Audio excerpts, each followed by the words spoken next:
नमस्कार, स्वागत है आपका इनबी न्यूज पर। आपके साथ मैं हूं प्रगति और आप देख रहे हैं अपनों उत्तराखंड। बुलेटिन की शुरुआत करते हैं। जहां राज्य के मुख्यमंत्री पुष्कर सिंह धामी ने खटीमा स्थित कैंप कार्यालय से सरदार वल्लभ भाई पटेल की 150वीं जयंती के उपलक्ष्य में सरदार एट 150 कैंपेन की तैयारियों का वर्चुअल बैठक कर समीक्षा ली।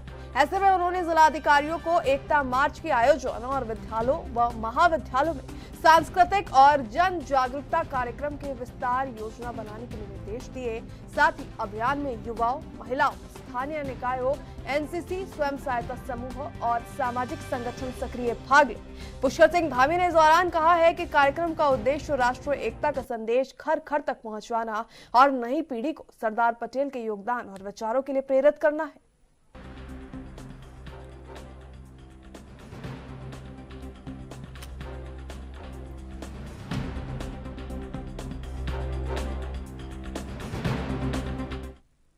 मुख्यमंत्री पुष्कर सिंह धामी ने शुक्रवार को चंपावत जनपद के बनबसा स्थित गुदमी क्षेत्र में land ports authority of India यानी LPAI द्वारा लगभग 500 करोड़ रुपए की लागत से निर्मित होने वाली आधुनिक लैंड पोर्ट परियोजना का स्थलीय निरीक्षण किया।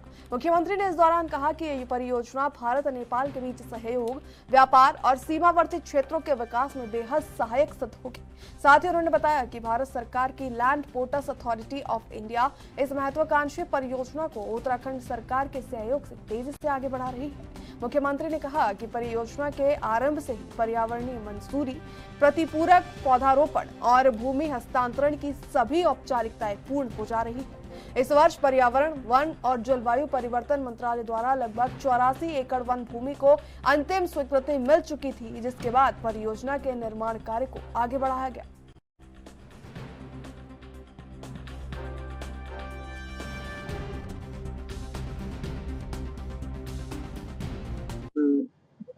हमारे प्रधानमंत्री आदरणीय मोदी जी के नेतृत्व में 500 करोड़ रुपए से अधिक की स्वीकृति इस पूरे निर्माण कार्य के लिए यहाँ पर हुई है और इसके बन जाने से अभी जो क्षमता यहाँ प्रतिदिन 2000 लोगों की है, ये क्षमता बढ़कर अब 10,000 से ऊपर चली जाएगी और बहुत तेजी से यहाँ पर आवागमन होगा और जो हमारे लॉजिस्टिक हैं उसके लिए भी बहुत बड़ा एक अच्छा माध्यम ये पोर्ट के बन जाने से, इस पूरे एलिवेटेड सड़क के बन जाने से यहाँ पर दोनों ही देशों के बीच में कनेक्टिविटी बहुत अच्छी हो जाएगी।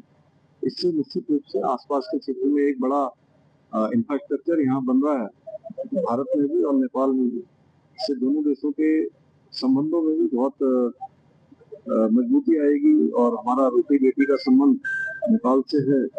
इस सीमांत क्षेत्र में इस प्रकार की कनेक्टिविटी बढ़ जाने से जो अन्य मार्ग, छोटे छोटे मार्गों का जिन व्यापारियों को करना पड़ता था, आना जाना पड़ता था, कठिनाइयों का सामना करना पड़ता था, यहाँ पर अब आसानी से लोग आ जाएंगे और बहुत आसान यहाँ पर कनेक्टिविटी हो जाएगी। मैं इस क्षेत्रवासियों को भी और आदरणीय प्रधानमंत्री जी को, नरेंद्र मोदी जी को बहुत धन्यवाद करता हूँ इस सीमांत क्षेत्र की जनता की तरफ से, उत्तराखंड राज्य की तरफ से। राज्य के मुख्यमंत्री पुष्कर सिंह धामी ने शुक्रवार को शारदा घाट टनकपुर में आयोजित कार्यक्रम में प्रतिभाग करते हुए 185.20 करोड़ रुपए से बनने वाले शारदा कॉरिडोर परियोजना के प्रथम चरण का शुभारंभ किया। मुख्यमंत्री ने इस दौरान कहा कि शारदा कॉरिडोर परियोजना हमारी आस्था, सांस्कृतिक धरोहर और सतत विकास का केंद्र है। मुख्यमंत्री ने कहा कि शारदा कॉरिडोर का उद्देश्य बनबसा में माता रंगकोचवी तक की घाटी को धर्म, प्रकृति और रोजगार के सुंदर संगम के रूप में विकसित करना है। ये भूमि अब केवल आस्था का केंद्र नहीं रहेगी, बल्कि यहाँ के लोगों के जीवन में आर्थिक समृद्धि और अवसरों की नई धारा भी प्रभावित होगी। इस परियोजना के अंतर्गत सुरक्षित स्नान घाट, आर्तस्थल, स्वच्छता और विश्राम की सुविधाएं, सुंदर घाट, सुगम पहुंच मार्ग, पैदल पथ, प्रकाश व्यवस्था और सौंदर्यीकरण कार्य भी किए जाएंगे।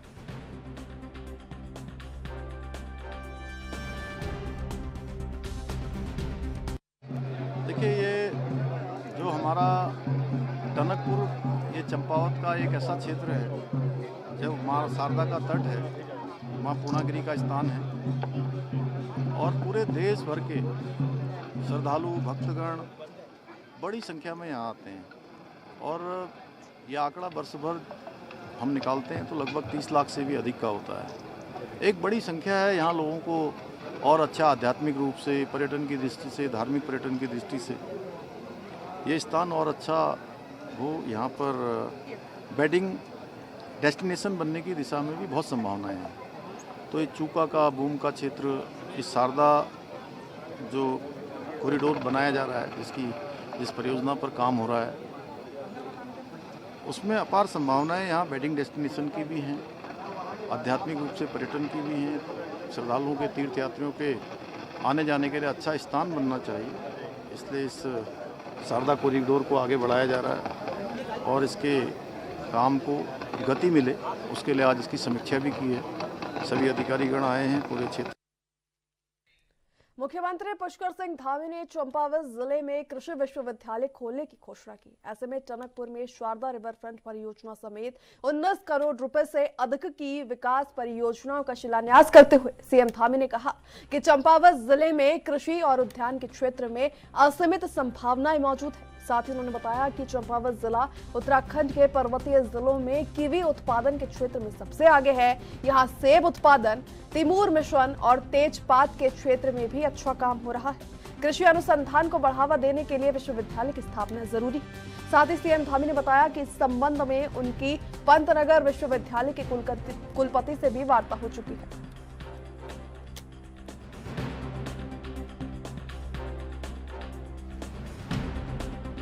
मैंने पंतनगर विश्वविद्यालय से बात करी थी पहले ही, और चूँकि यहाँ पर हमारे कृषि के क्षेत्र में, उद्यान के क्षेत्र में बहुत अपार संभावनाएं इस जनपद में है।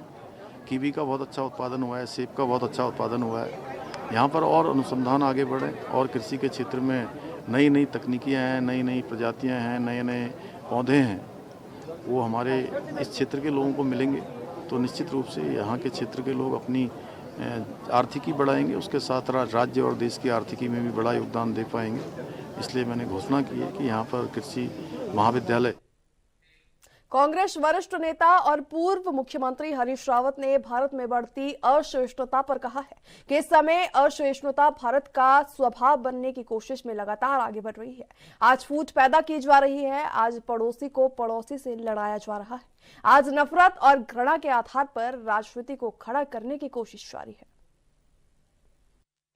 यकीनन इस समय असहिष्णुता को भारत का स्वभाव बनाने की कोशिश हो रही है, जबकि भारत और सनातन धर्म दोनों सहिष्णु रहे हैं, उदार रहे हैं। इसीलिए उन्होंने सबको समावेशित किया, अपने साथ जोड़ने का काम किया। आज टूट पैदा की जा रही है, आज पड़ोसी को पड़ोसी से लड़ाया जा रहा है, आज नफरत और घृणा के आधार पर राजनीति को खड़ा करने की कोशिश हो रही है। और इसके खिलाफ उन सब लोगों को जो सनातन धर्म की उदारवादिता में विश्वास करते हैं, उनको खड़ा होना चाहिए और इसके खिलाफ आवाज उठानी चाहिए। और उसमें जो प्रबुद्ध वर्ग है उसकी जिम्मेदारी और बढ़ जाती है। विशेष तौर पर सनातन धर्म के साथ ब्राह्मणों का अटूट संबंध रहा है, तो मैं समझता हूं उनकी जिम्मेदारी, मेरी समझ कहती है कि उनकी जिम्मेदारी इस कठिन मोड़ पर बहुत बड़ी है। सर, आपकी दृष्टिगत क्या इसमें केंद्र सरकार की नीतियां जिम्मेदार हैं? हाँ, इसमें केंद्र सरकार की भी नीतियां जिम्मेदार हैं। बहुत सारे वो तत्व जिम्मेदार हैं जिन तत्वों ने भारत के सहिष्णु स्वभाव को असहिष्णुता की तरफ ले जाने का काम किया है, जिन्होंने आज नहाय खाए के साथ ही छठ पर्व की शुरुआत हो चुकी है। ये 4 दिवसीय पर्व 28 अक्टूबर को उषा अर्घ के साथ संपन्न होगा। ऐसे में बिहारी महासभा ने बताया कि छठ की शुरुआत नहाय खाए से होती है। नहाय खाने में सबसे पहले महिलाएं जल तत्व का सेवन करती है। इसके तहत वे जल से भरे हुए सब्जी का सेवन करती है, तो वहीं दूसरे दिन खरना के समय चावल और गुड़ का सेवन किया जाता है। गुड़ का अग्नि तत्व होता है। और तीसरे दिन निर्जला उपवास रखकर जल तत्व का सेवन किया जाता है। वहीं चौथे दिन की अगर बात करें तो भोर में अर्घ के दौरान ये वायु तत्व का अनुसरण करती है और इस प्रकार 5 तत्वों के साथ महिलाएं इस व्रत को करती है। वहीं प्रशासन की तरफ से घाटों पर पूरी व्यवस्थाओं का ध्यान रखा गया है।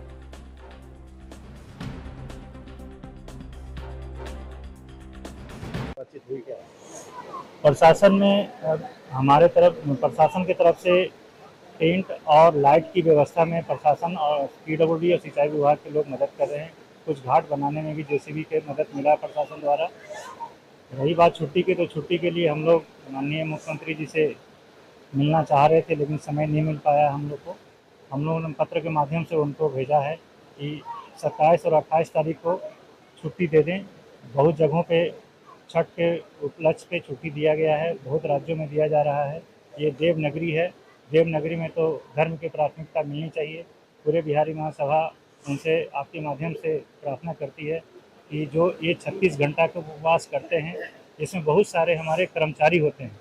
ऐसे कर्मचारी होते हैं जो राज्य के कर्मचारी हैं, सेंट्रल गवर्नमेंट की बहुत सारे संस्थाएं उत्तराखंड में, उसमें भी कर्मचारी, और 36 घंटे उपवास के बाद उस दरमियान में जाके ड्यूटी करना बड़ा मुश्किल होता है।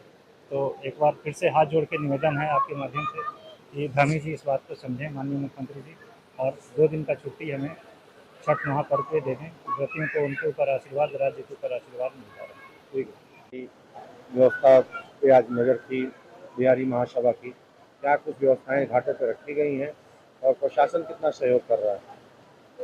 प्रशासन पिछले वर्ष से इस बार प्रशासन का सहयोग बहुत ज़्यादा है। पीडब्ल्यूडी, सिंचाई विभाग वगैरह की तरफ से सारी लाइट, टेंट वगैरह की व्यवस्था की गई है। बाकी सुलभ शौचालय वालों के द्वारा सफाई का, कैंट के द्वारा सफाई का, कैंट कंटोनमेंट बोर्ड द्वारा सफाई का, बाकी सारे सदस्य लगे हुए हैं इसी कार्यक्रम को सफल बनाने के लिए सफाई का, क्योंकि इस कार्यक्रम में सफाई का बहुत बड़ा महत्व है। इतनी एक तरह से 3 दिन की तपस्या होती है। जो लेडीज को जेंट्स व्रत करते हैं उनका 36 घंटे से ज़्यादा का उपवास होता है और बहुत ही शुद्धिकरण के रूप में इस पर्व को मनाया जाता है। और इस कार्यक्रम को सफल करने में, सफल बनाने में अपने मीडिया बंधुओं का भी बहुत बड़ा सहयोग है कि हम लोगों की बातों को वो आगे तक रखते हैं, जिसके चलते सरकार को या आम जनता को पता चलता है और सभी का पूर्ण सहयोग मिलता है। ठीक है, चलिए बुलेटिन में फिलहाल वक्त हो चुका एक छोटे से ब्रेक का, जल्द वापस लौटते हैं।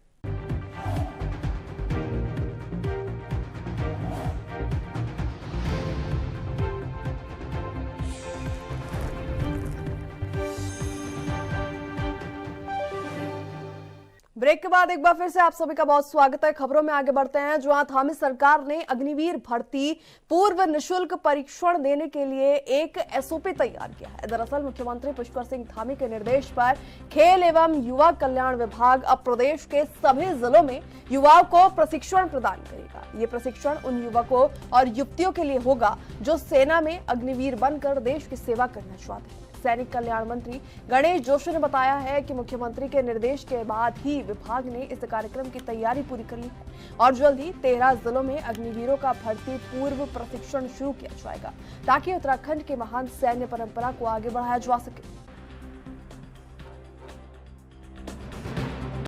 देखिए, उत्तराखंड एक सैनिक बहुल प्रदेश है। देश की सेना का 17.5% की पूर्ति हमारा छोटा सा राज्य करता है। चाहे सैन्य अधिकारी के रूप में हो, चाहे एक सैनिक के रूप में हो, यहाँ के नौजवान देश की सीमा पर जाकर देश की रक्षा करना चाहते हैं। और अग्निवीर योजना जब से शुरू हुई है, एक यंग फौज हमारी तैयार हो रही है। मैं लंसडाउन में जाकर उन अग्निवीरों से मिला था, अभी मैं गया था, और हमने, क्योंकि अभी हम सैनिक कल्याण के विभाग के माध्यम से इनको प्री ट्रेनिंग कराते हैं, और मैं आभार व्यक्त करना चाहता हूं माननीय मुख्यमंत्री जी का कि इनकी जो डाइट के लिए धनराशि मिलती थी बहुत कम थी, माननीय मुख्यमंत्री जी ने उसको बढ़ा दिया है। अब जितना खिलाड़ियों को धनराशि मिलती है उतनी इनको मिलेगी, जिससे उनको अच्छी खुराक मिलेगी, वो फिजिकल फिट होंगे। और अब सरकार ने खेल विभाग द्वारा भी इनको ट्रेन करने का के लिए एसओपी जारी की है, तो निश्चित ही इससे हमारे नौजवान अधिक से अधिक फौज में भर्ती होंगे और देश की रक्षा करेंगे। सैन्य धाम भी बनने जा रहा है। उत्तराखंड में भयंकर आपदाओं के बाद प्रदेश सरकार जनजीवन को सुचारू करने में लगी हुई है, लेकिन कांग्रेस के वरिष्ठ नेता और पूर्व मुख्यमंत्री हरीश रावत ने सरकार पर सवालिया निशान जो वो खड़े कर दिए। दरअसल उन्होंने आरोप लगाते हुए कहा कि आपदाओं के दौरान भाजपा सरकार ने पीड़ितों के लिए ना तो कोई मदद की और ना ही उनके लिए कुछ किया है। हरीश रावत ने भाजपा के नेताओं पर तंज कसते हुए कहा कि भाजपा के नेता आपदा के समय पीड़ितों के पास नहीं पहुंचे और मुख्यमंत्री का जाना केवल फोटो ऑप्स तक ही सीमित रहा है। ऐसे में रावत ने यह भी बताया कि कांग्रेस की ओर से पीड़ितों के लिए न्याय की मांग को लेकर थराली से थराली तक न्याय यात्रा का आयोजन किया गया।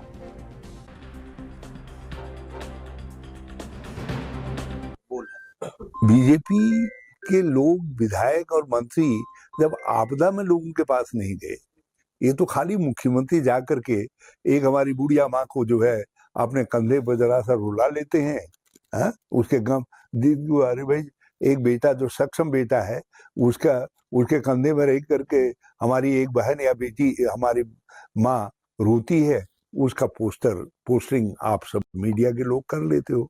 तो यही इनका आपदा यही तो सीमित है। आपदा में दिया क्या है, इन्होंने किया क्या है?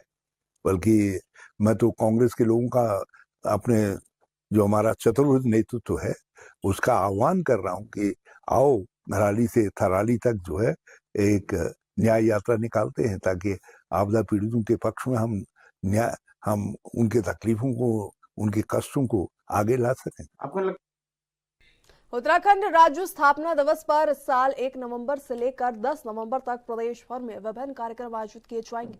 वहीं मुख्यमंत्री पुष्कर सिंह धामी के निर्देश पर राज्य गठन के 25 साल पूरे होने पर इसे रजत जयंती दिवस के रूप में मनाया जा रहा है। तो वहीं अपर सचिव मुख्यमंत्री बंशीधर तिवारी ने बताया है कि इस दौरान संस्कृत कार्यक्रम, खेल प्रतियोगिताएं और विकास के रोड मैप पर विशेष सत्र आयोजित होंगे। हर जिले में इस अवसर पर कार्यक्रम आयोजित करने के लिए भी निर्देशित किए गए हैं।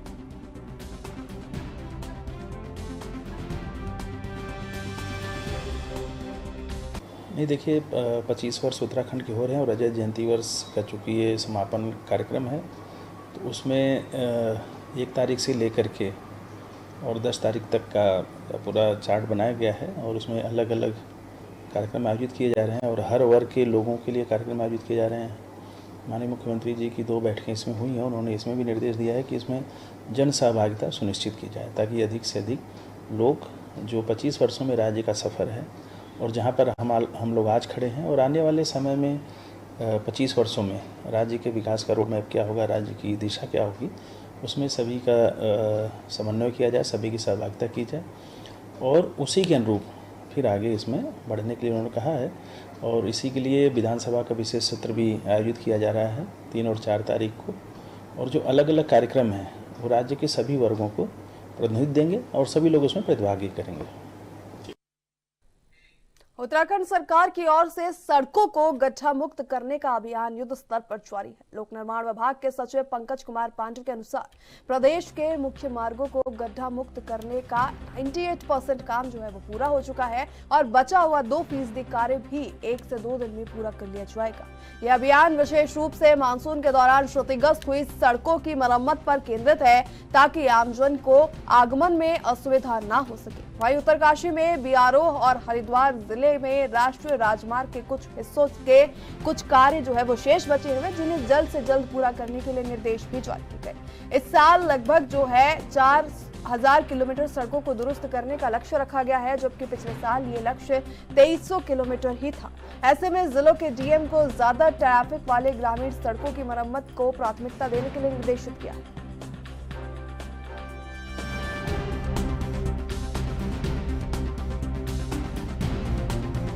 मैं बताना चाहूँगा कि प्रदेश में जो हम लोग गड्ढा मुक्त अभियान चला रहे थे उसमें 98% हम लोग कवर कर चुके हैं और जो हमारा लक्ष्य 31 अक्टूबर तक का है, लेकिन अभी कल तक का जो डेटा है उसके हिसाब से 98% हम कर चुके हैं और 2 दिन के आगे जो है संडे तक हम 100% कर लेंगे इसको।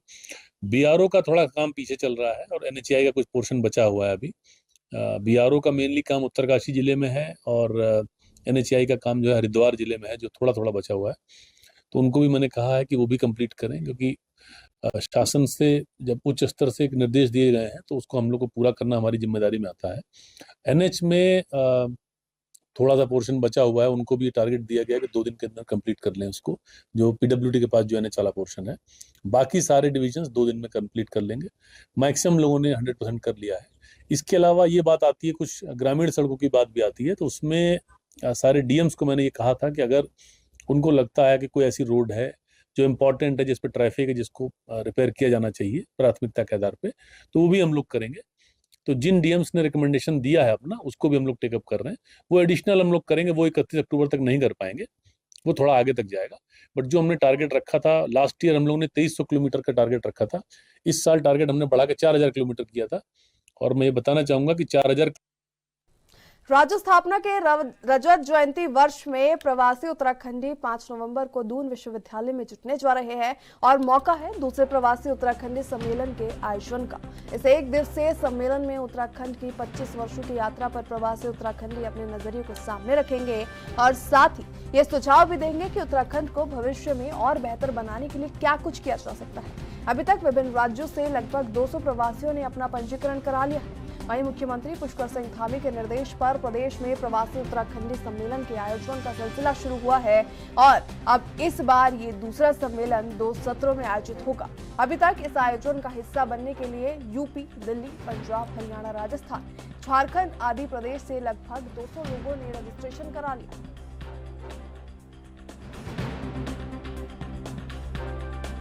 देखिए, ये दूसरा प्रवासी सम्मेलन है। पिछले साल से इसकी शुरुआत हुई थी और पहले प्रवासी सम्मेलन में 17 राज्यों से लगभग 200 प्रतिनिधि आए थे। इस बार अभी तक, क्योंकि रजिस्ट्रेशन अभी चल ही रहे हैं और करीब 250 प्रतिभागी इसमें अब तक रजिस्टर करा चुके हैं, तो 250 से 300 तक प्रवासियों के भाग लेने की संभावना है इसमें। इस बार ये रखा है कि देखिए, पर्यावरण एक बहुत इंपॉर्टेंट सब्जेक्ट हो गया है। हमें विकास भी चाहिए, पर्यावरण का संतुलन भी बना रहना चाहिए। जो सस्टेनेबल डेवलपमेंट है, एक सत्र उस पर डेडिकेटेड होगा कि कैसे हम लोग विकास के साथ साथ पर्यावरण को संरक्षित कैसे करें, उस पर चर्चा होगी। और दूसरा सत्र ये होगा कि जो सामाजिक सेक्टर है हमारा, जिसमें हमारे शिक्षा, चिकित्सा, स्वास्थ्य, इन सब विषयों पे, संस्कृति पे भी चर्चा होगी। तो 2 सत्र हैं मेनली, और ज्यादा कोशिश ये रहेगी कि प्रवासी आपस में भी वार्ता कर सकें। उत्तराखंड के जो यहाँ पे हमारे मंत्रीगण हैं, अन्य प्रबुद्धगण हैं, उनके साथ भी उनका चर्चा हो सके। और एक सत्र विशेष रूप से मुख्यमंत्री के साथ चर्चा के लिए भी रखा गया है इस बार। इसके अलावा सांस्कृतिक संध्या भी होगी। और चलिए, फिलहाल के लिए बुलेटिन में इतना ही। मुझे दीजिए इजाजत। नमस्कार।